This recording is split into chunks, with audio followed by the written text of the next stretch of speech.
I don't think Patrick Mahomes had a concussion today. Watch this closely.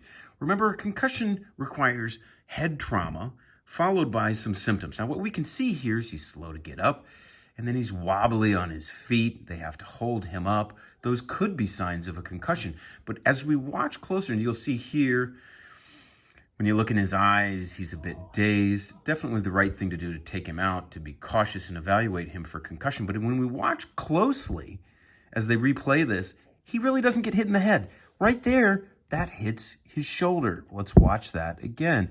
This guy's head hits his upper back and shoulder pads. Even when we go back a little bit more, let's watch it. That doesn't hit his head. And if we even play it, that never hit his head. This is a choking motion. So the blood flow going from his heart right here to his head, and he's not intentionally choking, but just what happened. Now, this is where his head hits the ground. It doesn't look that bad to me, but this is still in place. And then watch and then he continues the choke.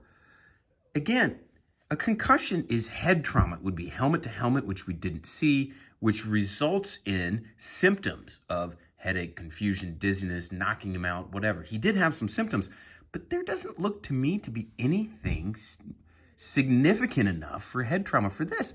But we do have both a choke, and then his neck is hyperflexed, which is also can put pressure and decrease the blood flow going from his heart to his head. We're going to watch this again from another angle. I think what really happened is what we would call near syncope, near passing out.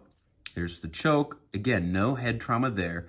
His head hits the ground a little bit, but really hits his hand. That's not significant head trauma. I'm not convinced.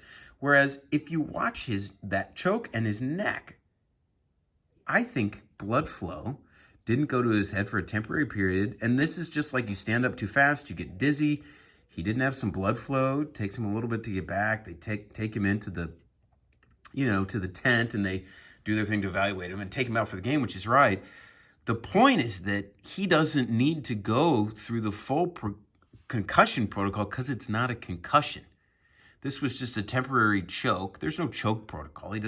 He will absolutely play next week against the Buffalo Bills, and he should be cleared to play, and I'm going to make that argument to you right now.